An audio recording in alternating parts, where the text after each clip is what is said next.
Right, good morning everyone. Welcome to this Scrutiny Management Panel meeting. I'm Councillor Cal Corkery, Chair of the Scrutiny Management Panel. Just a couple of housekeeping things to start as usual. Firstly, in terms of safety information, if the continuous fire alarm sounds, please evacuate the room and public gallery by the stairwells. Do not attempt to use the lifts. Please assemble at the Queen Victoria's statue in front of the civic offices. In order to comply with the fire marshal regulations, if you signed into the Guildhall, please remember to sign out when you leave the building after today's meeting. Can also remind people that the meeting will be live streamed and that the camera zooms in to show the speaker. This is linked to the microphones, therefore please can I remind all attendees to turn on their microphones when they're speaking and then off again once they're finished. Members of the public are also permitted to record the meeting on the understanding that it neither disrupts the meeting nor records those who state explicitly they don't want to be recorded. Not that we've got any members here. Please be advised that the public seating area is not in view of the camera used to webcast the meeting. And I'm going to start by asking all those present to just briefly introduce themselves. So start round to my left with James. Thank you, Chair. I'm James Harris. I'm the Senior Local Democracy Officer. Mary Vallely, Cosham, I was going to say candidate, councillor. Councillor Graham Heaney, St Jude Ward, Deputy Leader of the Labour Group. Leo Madden, Councillor Nelson Ward.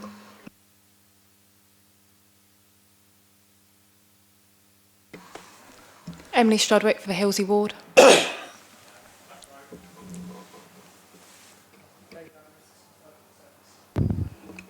James Hill, Director of Housing, Neighbourhood and Building Services. Councillor Simon Bosher, Conservative Group Leader. I'm deputising for Councillor Matthew Atkins. Thank you all and welcome. So the first item on the agenda is apologies for absence. I've received apologies from Councillor Atkins and Councillor Bosher is here to deputise for him today. Also from Councillor Goslin and Councillor Kadir. Are there any other apologies that people are aware of? No? Okay, thank you. Moving on, next item is declarations of interests. Do members have any interest to declare? No? Okay. Next item is the minutes of the last meeting, which was held on the 17th of February. Are members happy with the minutes of the meeting held on the 17th of February as a correct record of the meeting for those that were here? Yep, okay, I'll agree that by assent. Now, the next item is the main topic for discussion here today, and we're going to be looking at the Scrutiny work programme for the year. Just before we get into that, I just want to kind of briefly introduce this topic, but also the Scrutiny Management Panel more generally, because I appreciate there's a couple of new members to the committee here this year. So in general, the role of the Scrutiny Management Panel, there's a number of key functions, but one of the main ones is to oversee the work of the themed scrutiny panels. So you'll be aware that there are scrutiny panels that focus on particular topics, and they will do reports throughout the year on areas of interest or areas of concern that they have with regards to how the council is delivering its services. They will then come back with recommendations which are put to Cabinet and either accepted or rejected, and Cabinet has to kind of justify why that is, although in my experience they almost always accept the recommendations that come from the scrutiny panels. And the role there really is to be a kind of outside of the administration, so these are kind of usually backbench councillors who aren't involved in the running of the day-to-day running of the council, but are able to kind of really scrutinise what it is the Cabinet and the council more generally is doing, and try and identify areas where things can maybe be improved or changed.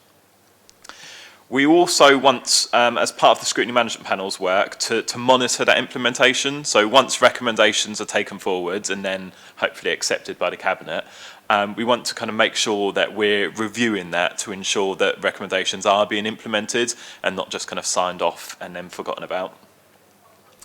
Something that hasn't more recently been done by the Scrutiny Management Panel, but which there have been discussions about us potentially doing this year, is for the Scrutiny Management Panel to consider looking at topics itself. And that's something I feel we'll come on to talk about later on as we talk about the Scrutiny Works programme.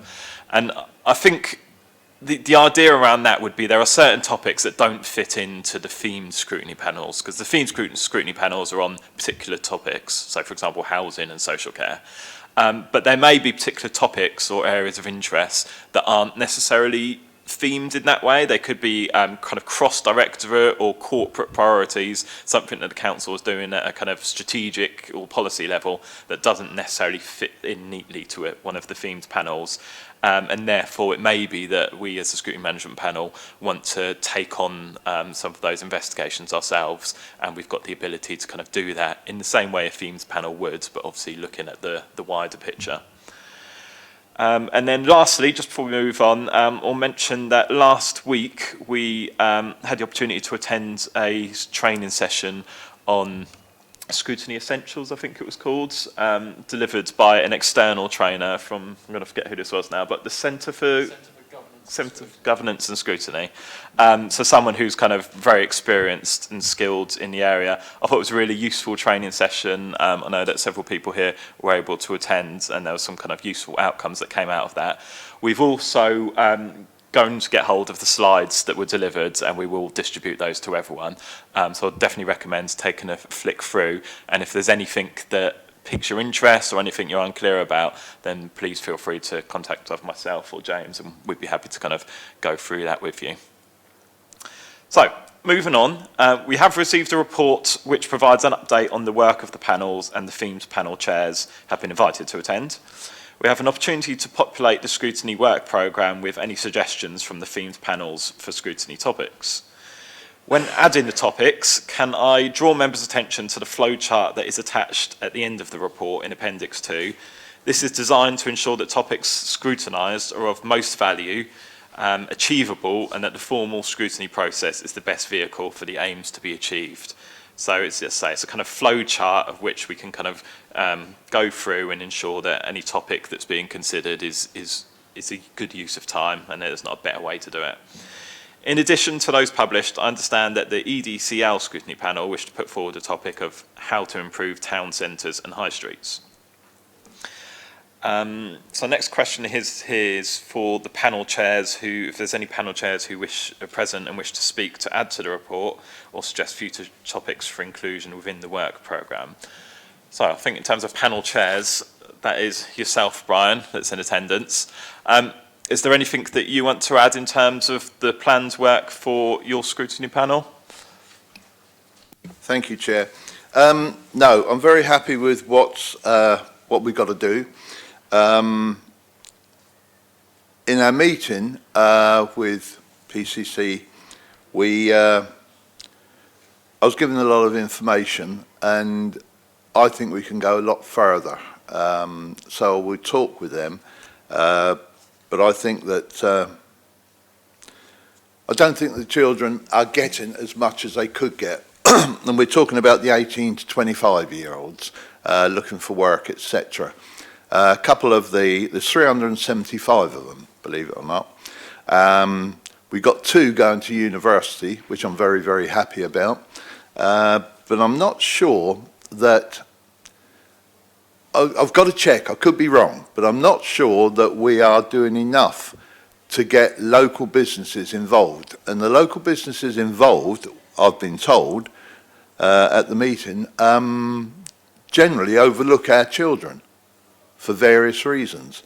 So I'm going to go headlong into that and see what we can do on that. So I'm happy with everything at the moment. It might be a different case when we meet again. Thank you, Chair. Thank you, Councillor Madrick. And so just to confirm, I think the topic that's being put forward is a review into education, employment and training opportunities for our care experienced young people, so care leavers from the council, is that right? Yeah. Correct. Okay, perfect. Do any members of the Scrutiny Management Panel have any questions for the Chair of the Education, Children's and Young People Scrutiny Panel? And are you kind of generally happy with the topic? Councillor Madden? No, sorry, I haven't, but sorry, I must be falling asleep here. Have you already done economic development? No.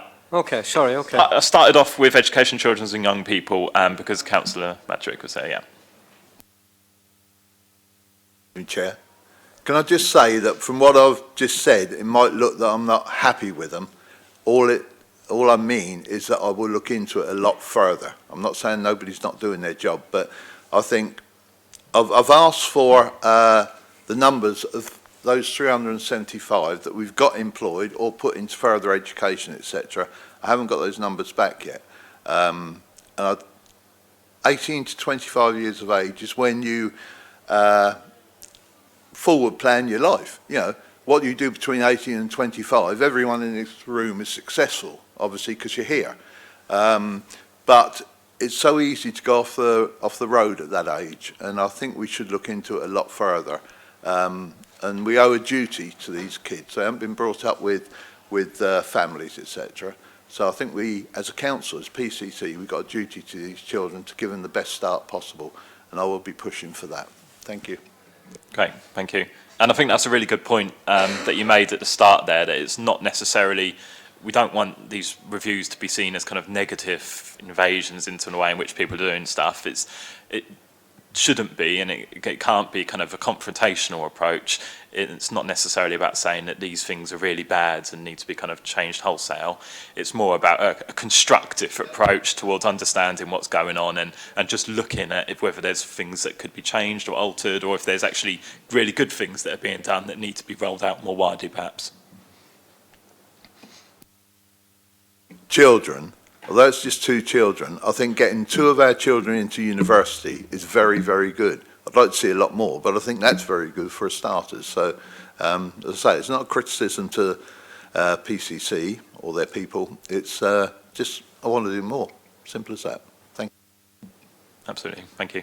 Are there any questions that members have got in terms of this topic and the plans work for the scrutiny panel for the year? No? Okay. In that case, I think as the Scrutiny Management Panel, we do formally have a role in terms of approving the topic. I think usually we are likely to be led by the work and the intentions of the Scrutiny Panel, but we do have that formal role in terms of signing things off.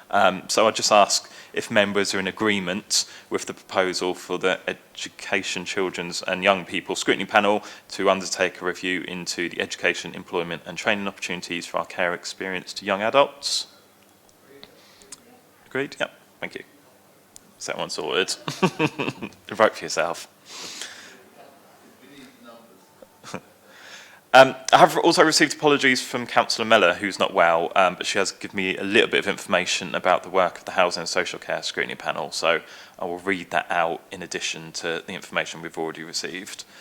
So the Housing and Social Care Scrutiny Panel is planning, or I think is on the process of undertaking a review into the response of local authority and landlords, in the city to the issue of damp and mould in social housing and private rented housing. I understand they've already met, and Kirsty has said that residents' meetings have been organised and will be held in October, November and December. There are 3 separate meetings for the different housing providers in the city: Portsmouth City Council, housing associations and private sector housing. For residents who are unable to attend the meetings organised by the Scrutiny Panel who wish to remain anonymous, they will have the opportunity to put forward their experiences via a questionnaire. The purpose of the review is to ascertain if housing providers are delivering and to scrutinise the response of the local authority and landlords in the city to the issues of damp and moulds in rented properties. So that is their proposal. Again, I appreciate there's no one here from the panel, but is there any questions or comments people wish to make on that? I'm here. Oh, apologies. So am I. Councillor Madden. Okay. We've got 2 people here from the panel. I meant the chair wasn't here, but as members of the panel, is there anything that you wish to add or any other questions? Just a little bit of contextual information. I mean, I think the reasons we decided to go for the review is because there is a lot of concern around generally about the issue. We had a recently reported death of someone that was where the cause was directly related to damp issues, and that sparked a lot of interest in government. And the government have now actually asked local authorities and registered social landlords to proactively do something about this.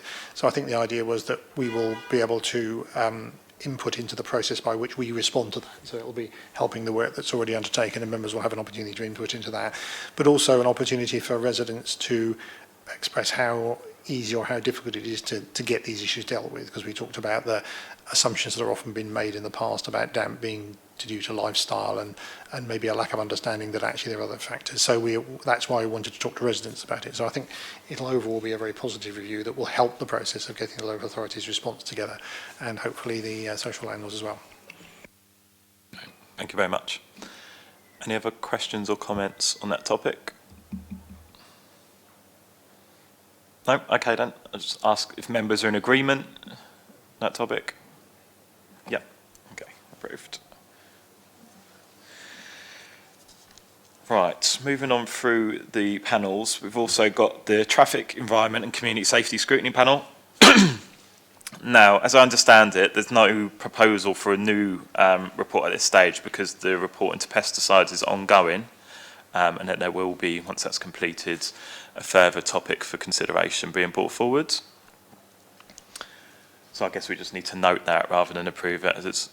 Councillor Bosher?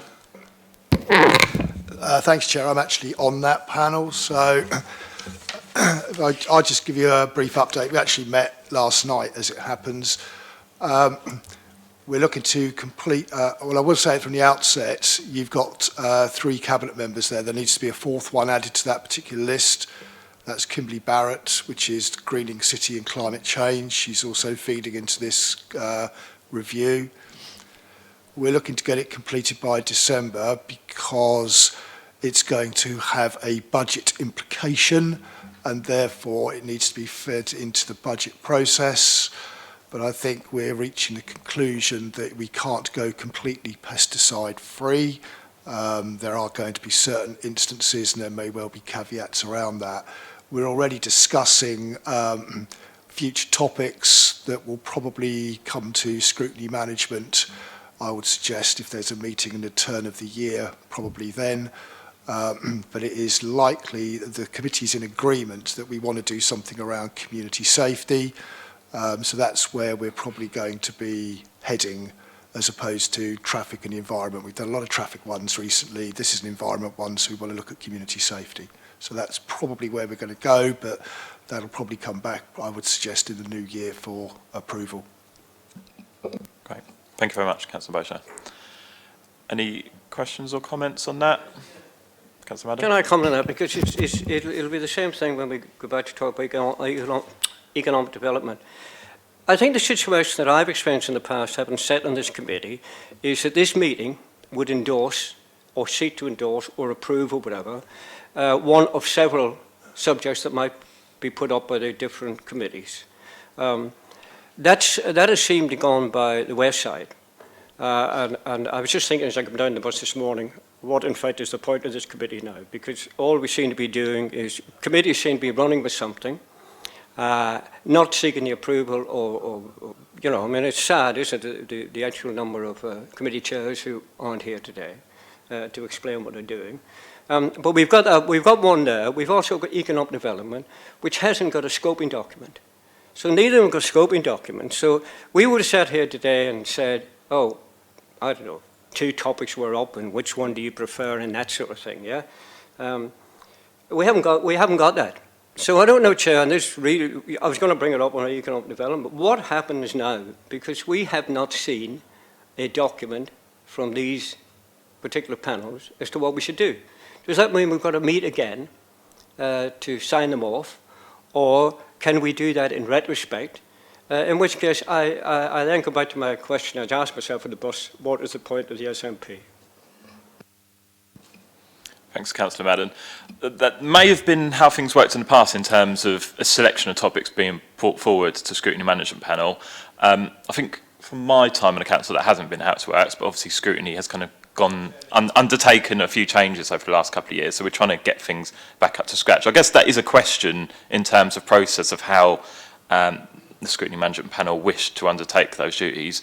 I mean, my initial thoughts on that topic would be that I would rather give the theme scrutiny panels autonomy in terms of selecting their priority to investigate, as opposed to kind of saying out of 2 or 3, this is the one we want you to do, if that was the point that was being made. I think in terms of what the role of the scrutiny management panel is, as I touched on earlier, I think there's kind of a few different key functions. One is obviously overseeing the work of the scrutiny panel, the theme scrutiny panels, and ensuring that that work is being done. And I know that in previous years, such as last municipal year, there were concerns raised that some of that work wasn't being done all the time by some of the theme panels. So I think that's one of our key functions, is to kind of oversee that and ensure that panels are meeting and they are doing the work that they should be.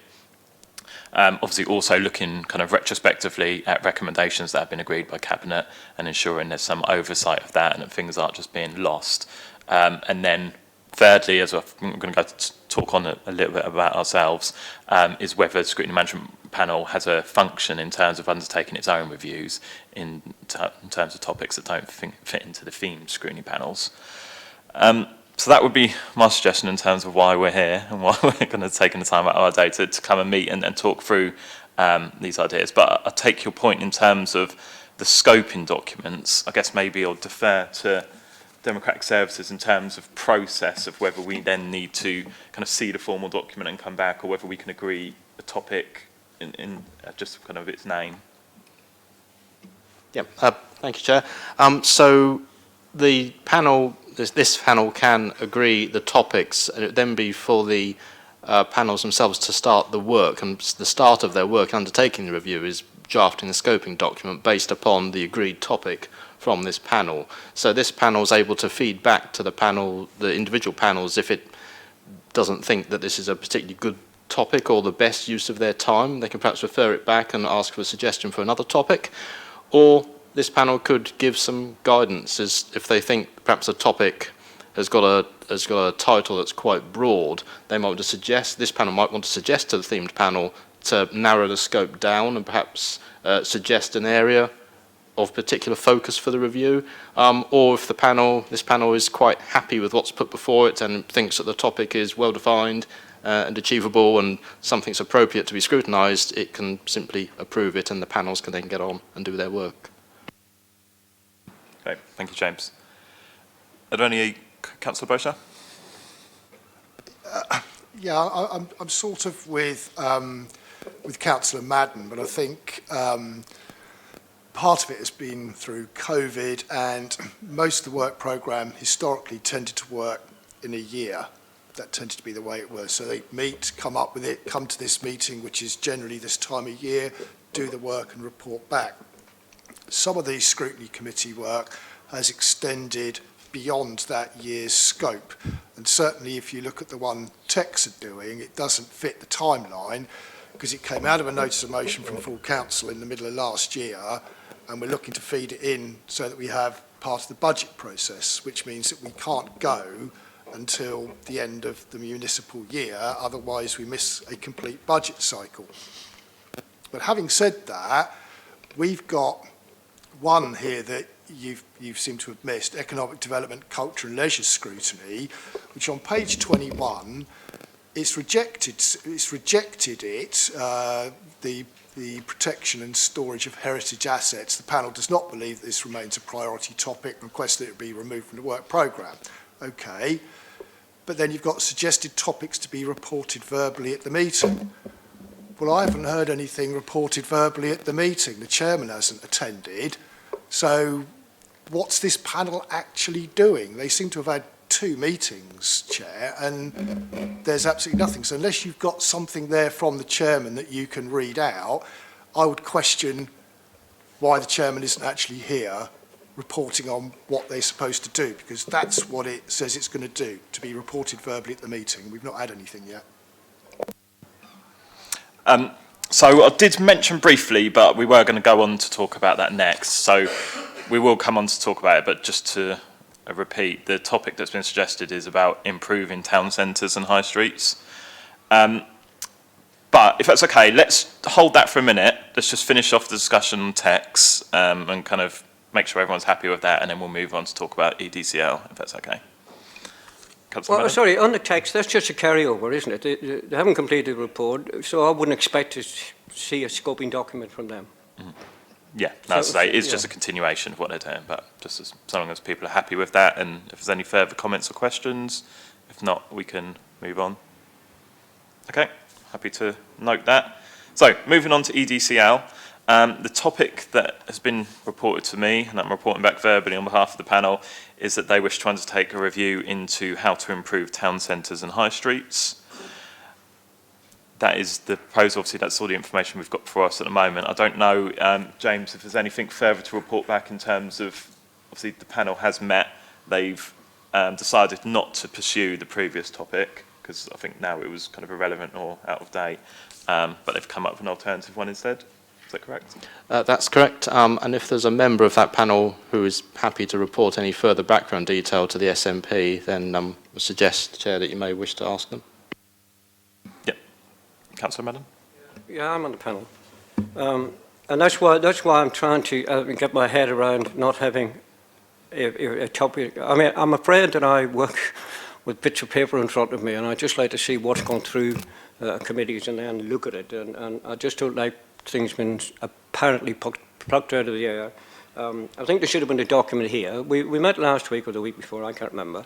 And there's no scoping document. I mean, it's the point that I made at it, right? And there was a wide-ranging discussion, but in the end, we did come down to a conclusion. Further work needs to be done on actually what we would look at in detail, because clearly the cultural aspects as well as just town centres and high streets. There was someone there from economic development. So I think all we could do today, Chair, in order not to go back on this subject, is to agree in principle that this topic be pursued, and then see how it runs. Yeah, thanks, Councillor Madden. Yeah, I think that's all we need to do really, is to agree the topics in principle in terms of the broad theme or kind of specific subject, and then allow the scrutiny panel to kind of pursue that as they will. So, any further comments or questions on that? So, the proposal is that the Economic Development, Culture and Leisure Scrutiny Panel will pursue a report into how to improve town centres and high streets. Are members in agreement? Yep, okay, that's all agreed, thank you. So, that covers off the themed scrutiny panels. Now, I do want to kind of open things up just for a discussion on the work of Scrutiny Management Panel and why we're here. And I know that Councillor Heaney is kind of itching to talk, and I think has a couple of ideas that he'd like to put forward for consideration. And we've also got officers who've kindly attended and might kind of feed into that discussion. Okay, thank you, Chair. Just to say, obviously, scrutiny has been affected by recent events. COVID effectively stopped it from happening, which I know Councillor Bosher mentioned as well. And then getting up and running again was obviously a bit of a challenge. I was appointed as Vice Chair of the panel last year with Councillor Atkins as Chair, and we sort of talked about what the role of the SNP was. And I was quite keen that the SNP, could do more.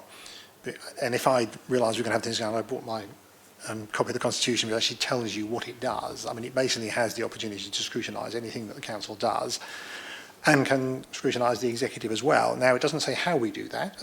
It just gives us the opportunity to do that.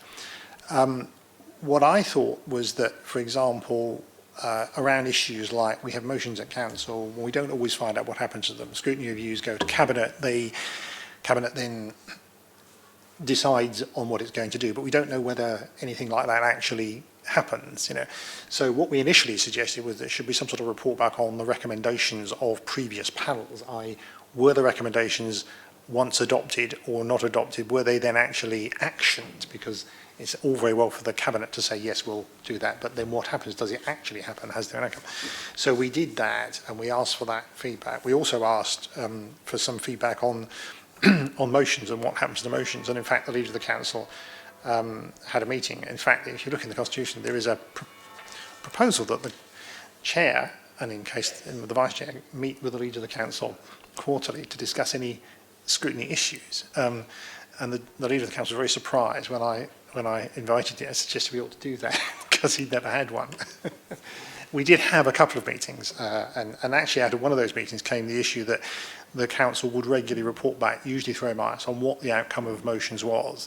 And for example, if we'd received letters about what we'd asked about, it would be distributed to all members. So we did have some positive feedback on what had actually happened in the council, so we were able to see the outcome of things.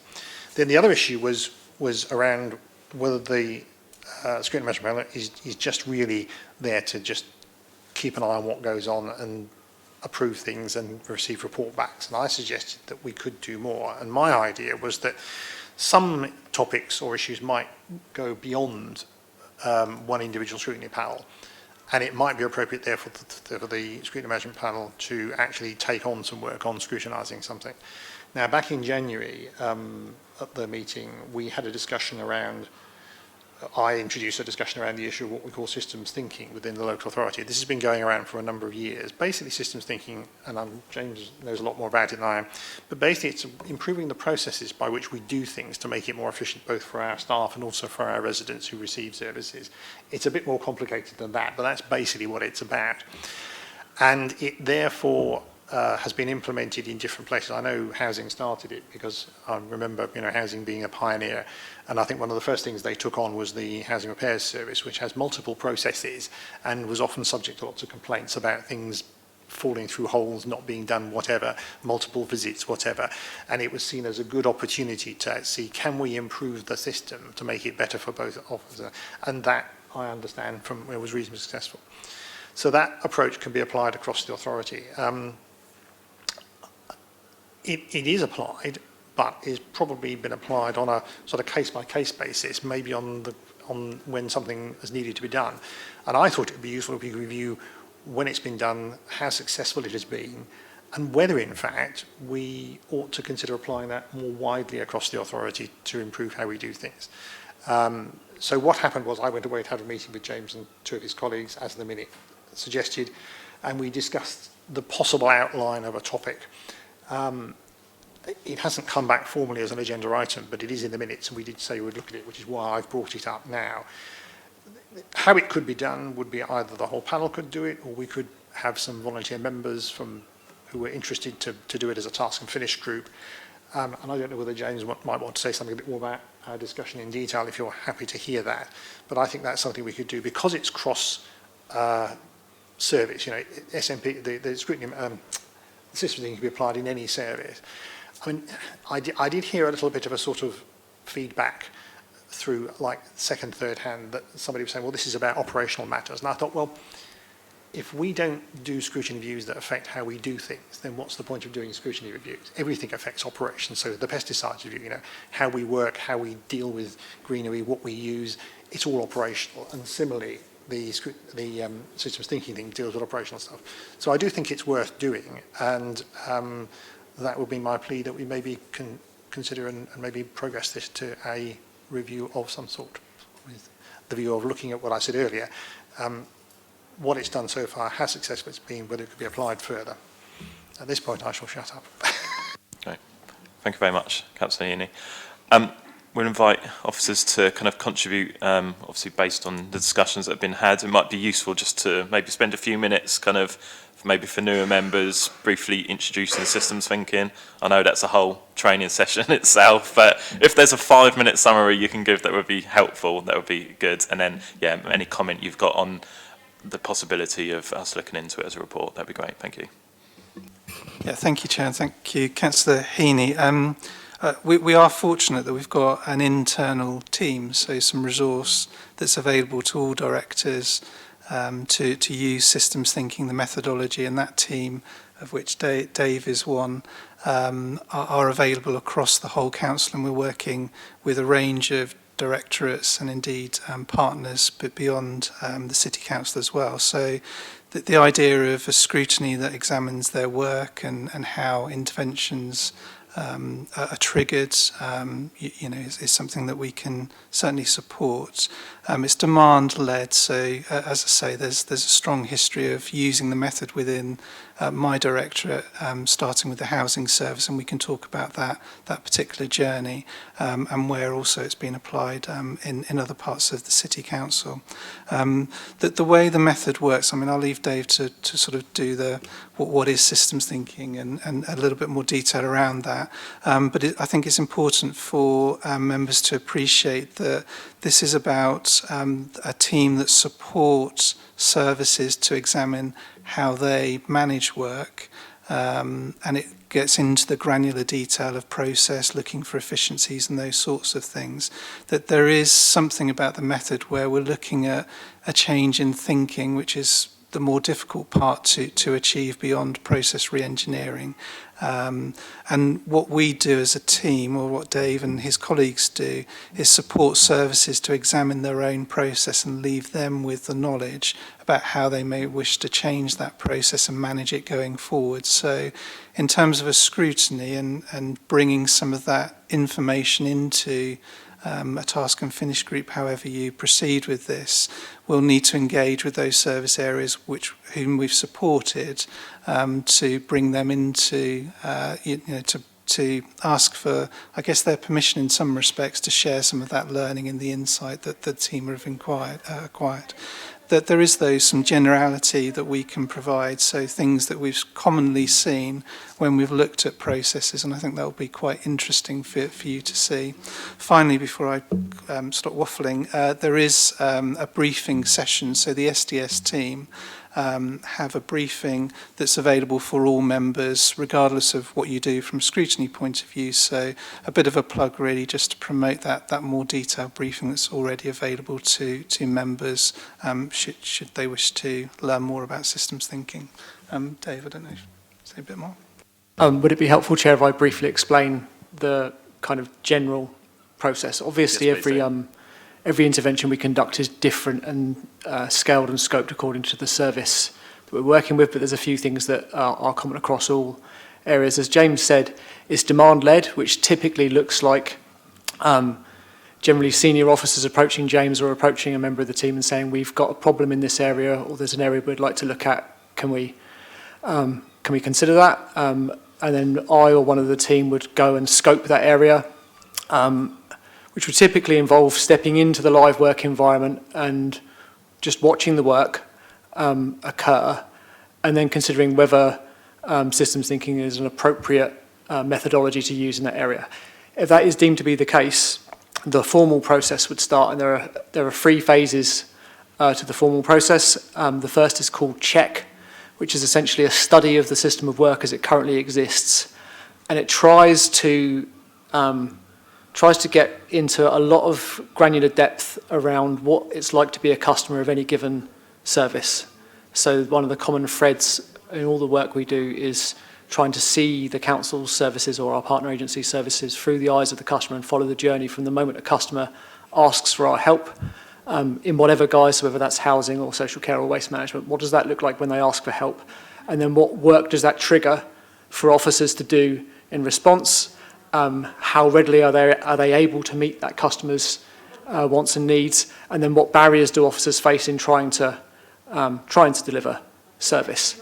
The findings of that study typically takes 4 to 6 weeks to conduct.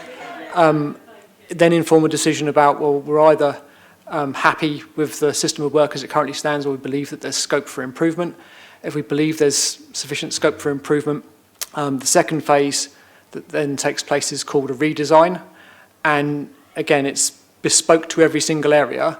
The only real common thread is the methodology that we use, which is around essentially trying to remove the things that get in the way for our staff in delivering services to residents, to make processes either faster, more efficient, more customer focused, depending on the area concerned. So it will vary widely. In that redesign phase, we will tend to test like an experimental way of working in a controlled environment with a very small number of customers to essentially say, can we do this better than we currently do it? And if so, can we prove that via live work?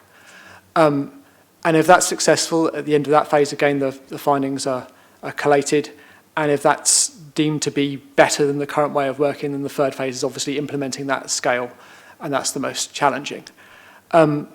We, as James said, do this work in any area of the council where we are requested to do so, and also with some of our contractors and partner agencies. But to go into depth would require us to engage with those services and bring them along to any scrutiny you'd care to do. I hope that's explained the method. It generally takes about 3 hours to explain. Yeah, thank you very much, Dave. Members, any questions or comments? Councillor Madden? But it's nothing new in this authority. I mean, we've been doing system thinking for years. I don't know what's suddenly dropped in your doorstep, Graham, but I mean, it's not something new. It works. You know, we did housing, we're doing it many, many years back, and I went to look at it happening there. So I don't think there's a particular problem with that. There's certainly no problem with the Scrutiny Management Panel looking at topics. There's no, and they've done it before, so it wouldn't be new. It's entirely up to ourselves, if you like. But I think the main focus of this, it's a long time since I read the 2000 Local Government and Housing Act, is to look after the other scrutiny panels and to make sure they're doing a great job.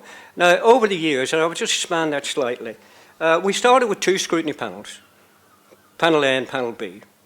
Okay, way back. And probably that was better in the sense that subjects came to the scrutiny management and they allocated them. Yeah?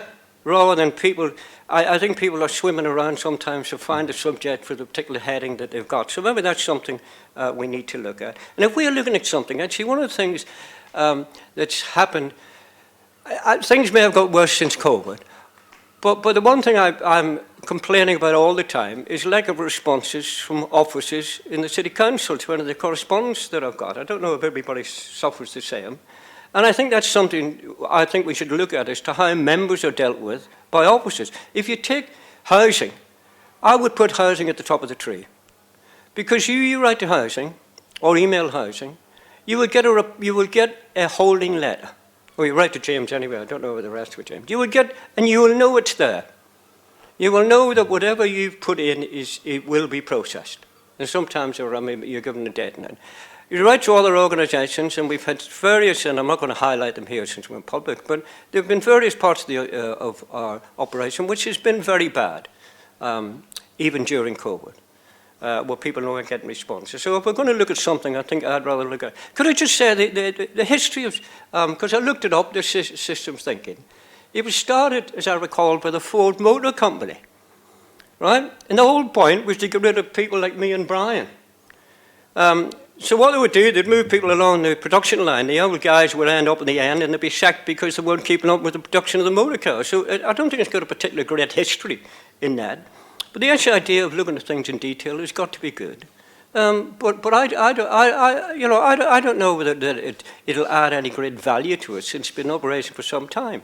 And maybe what we should be looking at is where it's happened and people coming forward and saying this has happened and this is the result of it and these are how we're more efficient or come back to the Ford Motor Company getting rid of people. Rationalisation, I think it's called, isn't it? Something like that. Some Americanisation. So there's no problem doing it. And secondly, I think at some stage we'd like to look to see whether we like the format of the scrutiny panels that exist anyway, and whether it's the right way to go forward, and whether it's servicing. At the end of the day, I suppose we're all into it, whatever we're cabinet or scrutiny panels, is trying to do the best for the people of Portsmouth, in particular little areas, to make sure that they're looked after properly. So yeah, I mean, I don't know. I'd still, as I go back to my old bureaucratic bit, I'd still need to want to see a bit of paper on this to see what exactly we're looking at. Yeah, thank you, Councillor Madden. And I think from the chair, kind of my thoughts around this would be that if members are interested in taking this forward today, obviously we can continue that discussion, but when we get to that point, if we're interested in taking it forward, my suggestion would be that we do obviously get the formal scoping document back to a future meeting, which we'll have to schedule one in for the next month or two, so that we're kind of really clear about exactly what it is we're trying to do. and then we've got some kind of clearly kind of achievable and measured outcomes, so that we don't just kind of get lost in some of the detail of it. So that would be the plan.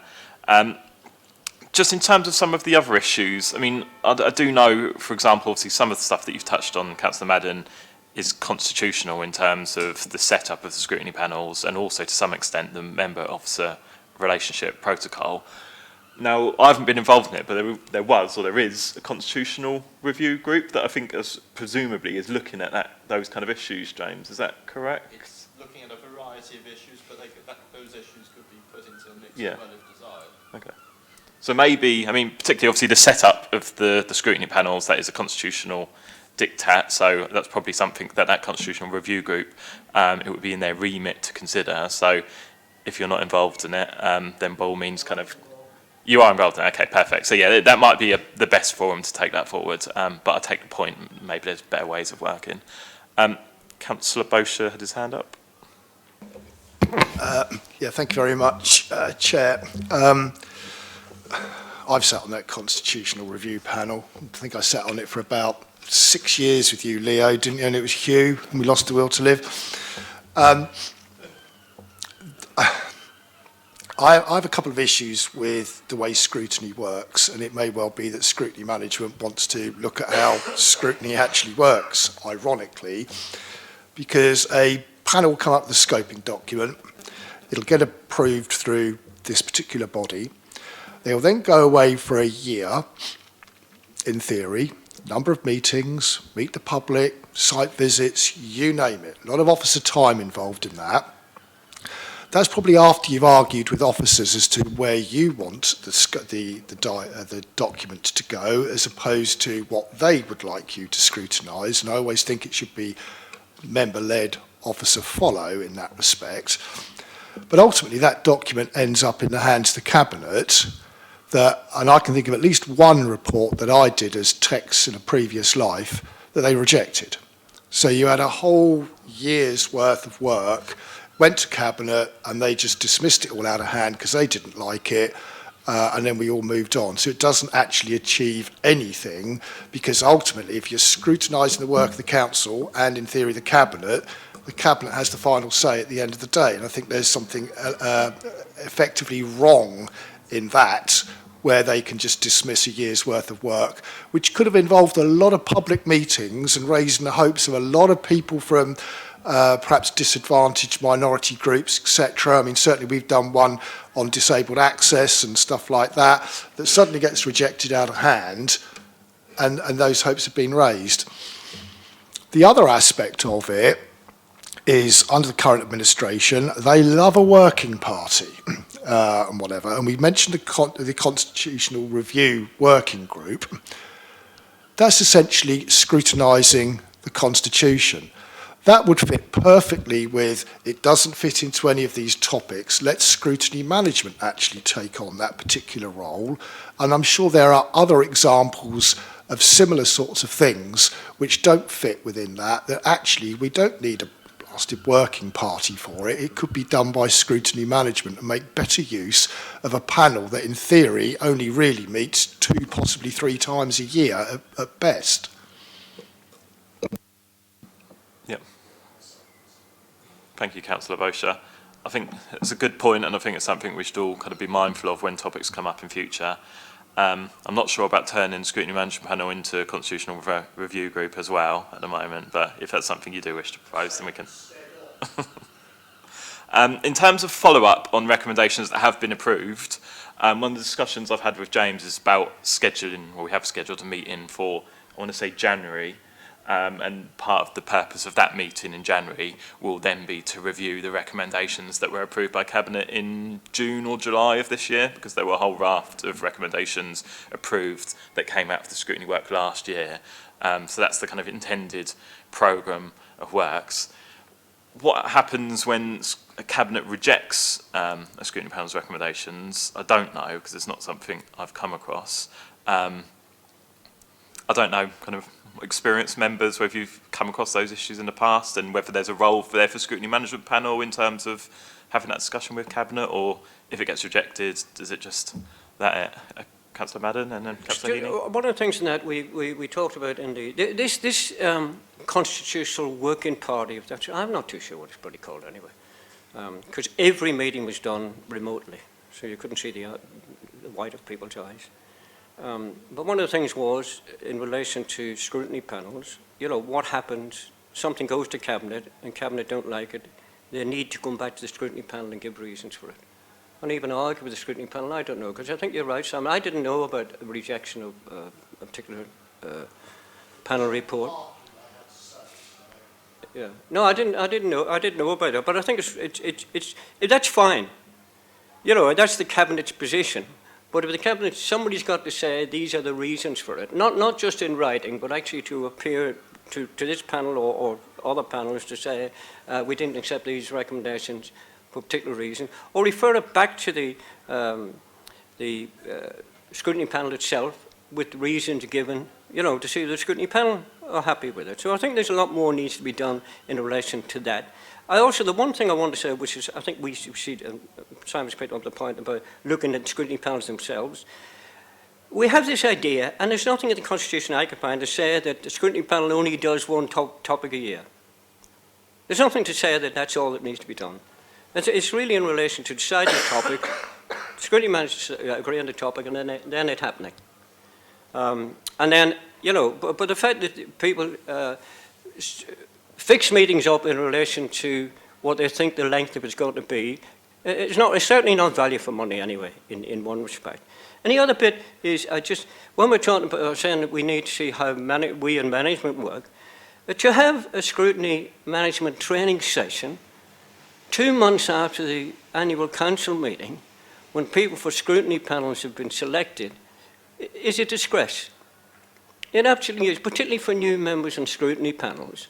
You're sitting there, you know, I mean, a lot of us probably gobbledygook today to people, you know what I mean? Because we've been talking the same nonsense for years.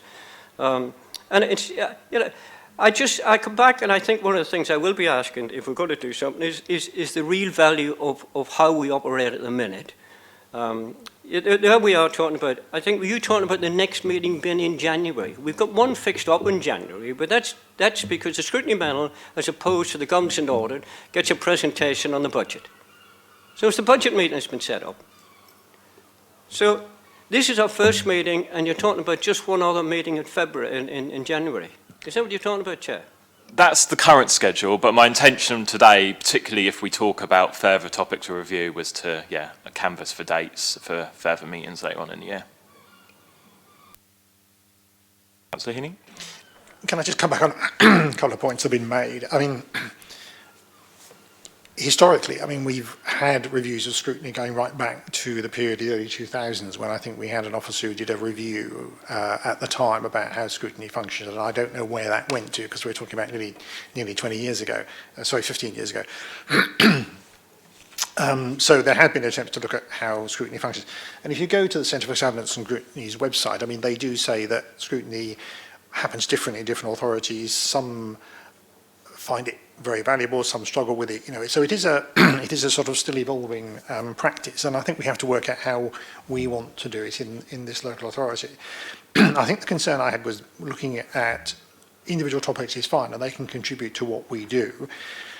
If we choose politically contentious topics, then we are likely to find the Cabinet, you know, biting back and saying, no, we're not going to do that. But that's a decision we make. You know, if we want to put particularly contentious on this and try and get, you know, we can do. The constitutional role in terms of how we deal with that is that, yes, the Scrutiny Management Panel can go back again to the Cabinet and ask them to get a relevant Cabinet member or the Leader of the Council to come to them and explain what they're doing, why they're doing it, why they're not doing something. So we can do that. Going back to the individual topics, I think Councillor Madden made a really useful suggestion, which fits in with the remit I think scrutiny management should have. For example, he talked about the way member queries and issues that we raise with officers is dealt with across the authority. It does appear there are different ways that different directorates have of dealing with it. Housing Service have a very clear centralised system where you go through and you get good tracking. Some you go to individual officers, and sometimes you get a response quickly, sometimes you don't. So there would be some scope possibly for looking at how member interactions, complaints, casework is dealt with across the authority, and see if there was any improvements we could make to it based on the experience of different directorates and including housing. So housing have a centralised system. Is that better than a more decentralised system where individual officers take responsibility? So there is some value in doing something like that. It's the sort of thing I think we could do. Going back to my suggestion about the systems thinking thing, I mean, systems thinking has been in operation for a long time, but there are two different approaches. The early Ford approach was time and motion studies, where basically they wanted to get people working quicker, which is not what this is about. It's a much more sophisticated system, which involves not dictating to people about how you deal with the problem, but helping them to work through and work better. And I think what was being said earlier about how the public deal with services and how they go through that journey is often how we get drawn in, because someone says, I'm trying to get something done and I can't get it done. So actually understanding some of the process by which we change that, systems thinking and how it's worked, would be useful, I think. But it's up really for the panel to decide whether they want to go ahead with that or to do something different. Great, thank you, Councillor Heaney. And thank you everyone for, I think that was a useful and worthwhile discussion around kind of what is the point of SMP. A bit existential at times, but I think it's worth kind of stepping back and looking at what we're doing and making sure that we're using our time well. To bring things back round to the proposal around systems thinking, obviously that is a proposal for the panel, so it's something that I kind of will ask in a minute whether people are supportive of us taking forward. I think if we were to take it forward, my suggested next steps would be that we kind of schedule a meeting. I think probably we'll look at September now, and that part of that meeting will be scoping on specifically a systems thinking report, and obviously thinking about how we want to do that, whether we want to do that as scrutiny management panel, whether we want to do it as a kind of subcommittee or kind of task and finish group. Also ensuring that we're very specific in terms of what it is we're looking at, what we're looking to get out of it, and ensuring that it's kind of a good use of our time. So I think that's the proposal that's kind of on the table in terms of taking that forward. Do members have any further comments, or do you wish to kind of, Councillor Bosher? I don't disagree with the proposal that you're putting forward, and I'm only a standing deputy in that respect. But I think part of the systems thinking, because it's about improving communication, is what we're talking about, and how we respond to things, ought to feature into it the officer member protocol at the same point as an item within it. Because, and certainly I think it's within the council's constitution that we endeavour to reply within 10 working days. Well, I'm picking up bits and pieces from my council colleagues that are chasing answers from officers that are 8 months to a year old and they've not had any response. Now, that's an officer member protocol thing, but it also filters into what Councillor Heaney has been saying. I would expect that to come in. I don't expect an answer in 10 working days. An acknowledgement of thank you very much, but it's going to take a bit of time to get you an answer is fabulous. But when we're talking about chasing up traffic regulation orders and not having anything in 8 months, personally, I think that is totally unacceptable. Totally unacceptable. And I think the officer member protocol needs to be included in that, and how officers respond in a timely manner to members. Thank you, Councillor Bosher. I think that's going to take a little bit of thinking through. Obviously, we can do that in advance of the next meeting and any scoping document about whether those two things fit in with each other. But I mean, by all means, we can have that discussion in advance of the next meeting. Obviously, the point I would make in terms of any interactions members may be having with officers, if you kind of think you've waited too long, you're unhappy with a response, there are kind of internal processes, obviously, that can be followed through that. And and obviously, I mean, the chief exec would be the kind of port of call, I would suggest, if you're unhappy with any response you're getting from a particular directorate. Chief exec holds the role as the head of paid service and has kind of overall responsibility for staffing. But I appreciate some of the issues you're flagging aren't necessarily individual, more kind of systemic maybe, or process. With respect, Chair, I've just given you a couple of extreme examples. All I'm saying is that some directorates are significantly better than others, and they were just a couple of examples of a long list that I've got, certainly from my perspective. Yeah, sure. Appreciate that. Okay, so I think the proposal, as I've outlined, is that we take forward systems thinking, bring it to a meeting in September, if we can get one in the diary, and that would include a kind of detailed scoping document, being clearer about exactly what it is we're looking into and how we're going to look into it. So that's the proposal put into the floor. Are members in agreement with that? Yep, supportive. Okay, that's agreed. Councillor Heaney, we did also have a discussion about another topic. I don't know if you want to talk about that now, if that's something for future in terms of, I'll remind. So the peer review that was undertaken by the LGA, I know that you kind of mentioned about whether the Scrutiny Management Panel might have a role in terms of following up those recommendations.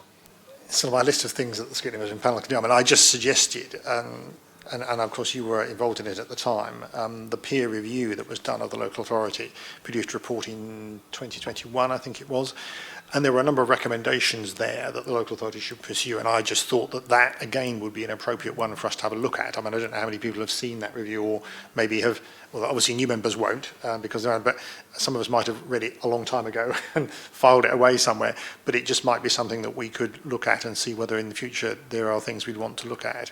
I mean, I have some ideas, but I'm not going to add another list of things that we want to do, as I've been successful in getting one on the agenda. We'll probably wait till later, but that's an area where I think SNP does it rather than as individual scrutiny panel. Yeah, thank you. And yeah, I think that would potentially be a good use of our time. Again, give people a chance and a minute to agree or disagree.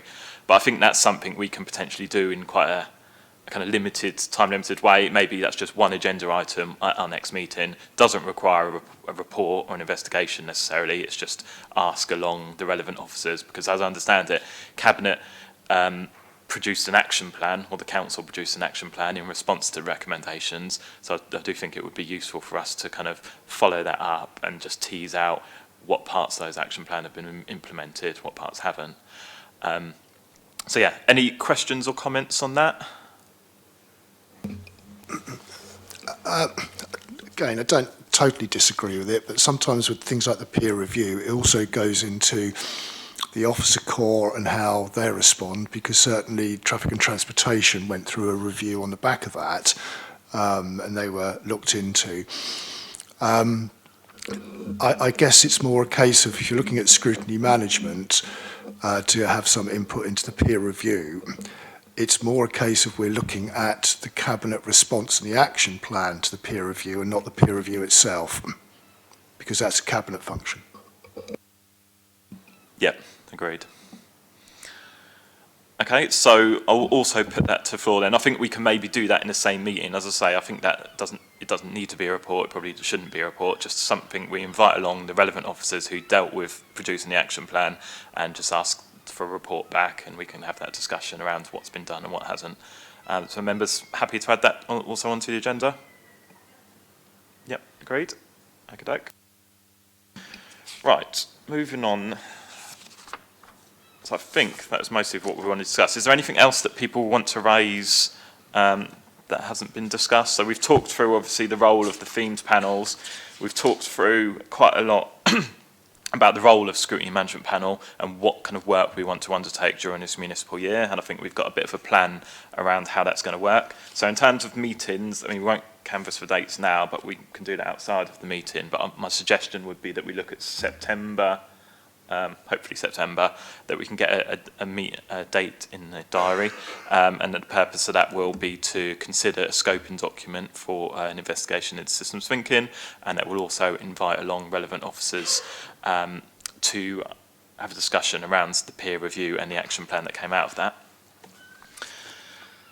So that's kind of covered off next meeting. Let me just double check if there's anything else we need to agree today. I don't think there is. No, so just cover off the kind of formal recommendations that we've gone through today. So that's one, that any updates received from the themed scrutiny panels chairs at the meeting be noted. So thank you very much to Councillor Madrick for providing that for his panel. And two, the Council's scrutiny work programme for the themed scrutiny panels be populated and updated as appropriate with any topics agreed at the meeting by the Scrutiny Management Panel. So next meeting we'll look to get something in the diary for September, and we'll kind of canvass for dates and hopefully find a time that is suitable to do that. And I think that then concludes the meeting. So thank you, members. That concludes the meeting, and I'll declare the meeting closed at 12:04. Thank you very much.